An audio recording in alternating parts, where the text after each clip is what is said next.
રાજ્યમાં શિક્ષક ભરતીને લઈને શિક્ષણ મંત્રી કુબેર ડિંડોરનું મહત્વનું નિવેદન સામે આવ્યું છે। હાલમાં જે ભરતી પ્રક્રિયા ચાલી રહી છે તેને લઈને શિક્ષણ મંત્રીએ કહ્યું કે વિલંબ થઈ રહ્યો છે, પરંતુ ભરતી સમયસર જ પૂરી થવાની છે।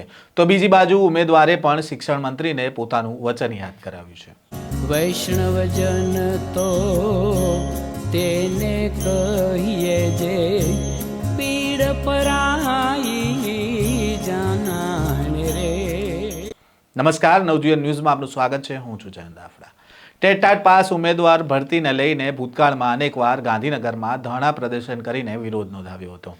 આખરે સરકારે 24,700 શિક્ષકોની ભરતીની જાહેરાત કરી હતી અને તેને 2024ના અંત સુધીમાં આ ભરતી પ્રક્રિયા પૂર્ણ થશે તેવું નિવેદન પણ આપ્યું હતું। જોકે હાલ જુદા જુદા વિભાગોના શિક્ષકોની ભરતી પ્રક્રિયા ચાલી રહી છે, પરંતુ હજી સુધી આ ભરતી પ્રક્રિયા પૂર્ણ થઈ નથી। તેવામાં આજે ભરતી પ્રક્રિયાને લઈને શિક્ષણ મંત્રી કુબેર ડિંડોરનું નિવેદન સામે આવ્યું છે અને તેમણે કહ્યું કે વિલંબ થઈ રહ્યો છે, પરંતુ ભરતી તો સમયસર જ પૂરી થવાની છે।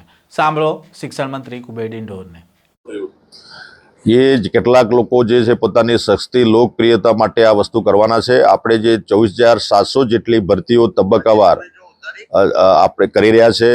આપણે જે સિસ્ટમ જે છે પોર્ટલ પર આપણી પારદર્શક ભરતીઓ કરી રહ્યા છે, એટલે પોર્ટલ પર જેની વ્યવસ્થા છે, આપણે 11-12ની અત્યારે મેરિટ યાદી કમ્પ્લીટ થઈ ગઈ છે। એચમેટના આચાર્યોની ભરતી ઓલરેડી ઓર્ડરો આપવાની શરૂઆત થઈ ગઈ છે અને ટાટ માધ્યમિકની અત્યારે શરૂઆત છે। ટેટ 2 6 થી 8ની એની પણ શરૂઆત થઈ ગઈ છે। એક સાથે આ ભરતીઓ આવી છે, એટલે થોડો સમયમાં વિલંબ થયો છે, પણ આપણી પારદર્શક ભરતી જે ચાલુ છે એટલે આ થોડી જે વિલંબ થયો છે। બાકી કોઈ પ્રશ્ન ઉપસ્થિત થવાનો નથી। 24,700ની જે ભરતી છે પહેલા ધોરણથી લઈને 12મા ધોરણ સુધી અને અન્ય માધ્યમની પણ 1852 જગ્યાઓ છે, એ તમામ ભરતીઓ આ એક મહિનામાં આપણે મિત્રો પૂરી કરવાના છે, એટલે કોઈ પ્રશ્ન ઉપસ્થિત થવાનો નથી। હા, થોડો વિલંબ થયો છે, વાત સાચી છે, બાકી એ ભરતીઓ સમયસર પૂર્ણ થવાની છે। પારદર્શક ઓનલાઈન ભરતીઓ છે, મેરિટ પ્રમાણે છે, એટલે કોઈ એમાં શંકાને સ્થાન નથી।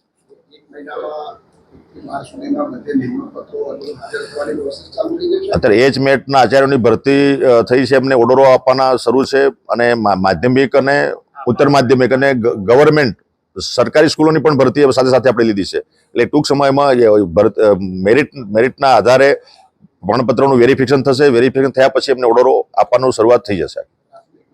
પ્રાથમિકની પણ પ્રક્રિયા હાલમાં ચાલુ છે।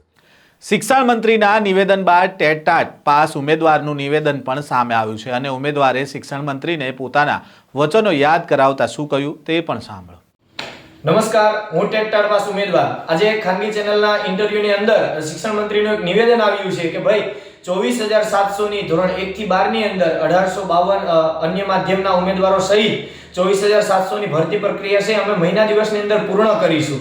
તો આ નિવેદન છે એને અમે ઉમેદવારો છે એ આવકારીએ છીએ, સ્વીકારીએ છીએ અને વધાવીએ છીએ, પરંતુ શિક્ષણ મંત્રી સાહેબને અમે એ પણ કહી દઈએ સાહેબ આજે ખુદ સ્વીકારે છે કે ભરતી પ્રક્રિયામાં થોડો વિલંબ થયો છે, પરંતુ મહિના દિવસની અંદર ભરતી પ્રક્રિયા પૂર્ણ કરી અને તમામ ઉમેદવારોને છે નિમણૂક પત્ર એનાયત કરવા જઈ રહ્યા છે। તો આ વાતને અમે વધાવીએ છીએ, ખૂબ જ સારી વસ્તુ છે, પરંતુ ભૂતકાળમાં પણ તમે વાયદાઓ અને તાઇફાઓ કરેલા હતા, એના ઉપર તમે ખોટા નીવડેલા હતા। તમે પેલા વાયદા ઉપર એમ કીધું કે ભાઈ દર 15 જૂને અમે કાયમી શિક્ષકની ભરતી કરીશું, 15 જૂન 2 વખત આવીને જતી રહી। ત્યાર પછી બીજો વાયદો તમે એવો આપ્યો તો ભાઈ દિવાળી પહેલા અમે કાયમી શિક્ષકની ભરતી પ્રક્રિયા પૂર્ણ કરીશું, દિવાળી પણ આવીને જતી રહી। ત્યાર પછી તમે એવું કીધું કે ભાઈ ડિસેમ્બરના અંત સુધીમાં કાયમી શિક્ષકની ભરતી કરીશું, ડિસેમ્બર પણ આવીને જતો રહ્યો। આજે 2025નું જાન્યુઆરી મહિનો થઈ ગયો અને આજે એના 15 દિવસ પણ જતા રહ્યા। તો શિક્ષણ મંત્રી સાહેબને અમે મીડિયા મારફતે કહેવા માંગીએ છીએ કે ભાઈ આજે 16 જાન્યુઆરી છે, આજથી લઈને 15 મહિનો દિવસ, એટલે અમે એમ કહીએ કે ભાઈ 16 ફેબ્રુઆરી અમે વધારાના તમને 12 દિવસ દઈએ છીએ કે ભાઈ ફેબ્રુઆરીના અંત સુધીમાં 28 ફેબ્રુઆરી સુધીમાં આશા રાખીએ છીએ કે તમે કાયમી શિક્ષકની ભરતી પ્રક્રિયા છે એ પૂર્ણ કરી અને અમને નિમણૂક પત્ર છે એનાયત કરીશું। જો તમે આ કરેલા વાયદા ઉપર તમે ખોટા નીવડશો તો તમામ ઉમેદવારોને તમારા ઉપર ભરોસો નહીં રહે અને ગુજરાતની તમામ જનતા છે એને એવું લાગશે કે ભાઈ શિક્ષણ મંત્રી છે એ પોતાના પદ ઉપર સસ્તી લોકપ્રિયતા માટે માત્ર ને માત્ર વાયદાઓ, માત્ર ને માત્ર લોલીપોપ જ આપે છે। એટલે જોજો જનતા અને ઉમેદવારો અને એના વાલીગણને અને શાળામાં રહેલા ભણતા વિદ્યાર્થીને એવું ન થાય કે ભાઈ શિક્ષણ મંત્રી તો માત્ર ને માત્ર સસ્તી લોકપ્રિયતા માટે વાયદાઓ આપે છે, એટલે ભૂતકાળમાં જે વાયદાઓ થયા એને આપણે ભૂલી જાય છે, પરંતુ આ વાયદા પર તમે ખરા ઉતરશો અને આજથી લઈ અને 1 મહિના દિવસ પછી તમે બધા જ ઉમેદવારોને છે એ નિમણૂક પત્ર એનાયત કરીશો આશા રાખીએ છીએ કે તમારા બોલેલા શબ્દોનો છે ભાર ચોક્કસથી શિક્ષણ વિભાગમાં રહેશે અને એનું છે પાલન કરવામાં આવશે. ઉમેદવારે કહ્યું કે ભૂતકાળમાં પણ મંત્રી દ્વારા આવા વાયદાઓ આપવામાં આવ્યા હતા. દર 15 જૂને શિક્ષકોની ભરતી કરવાનો વાયદો પણ આપવામાં આવ્યો હતો, પરંતુ 2 વખત 15 જૂન આવીને ગઈ.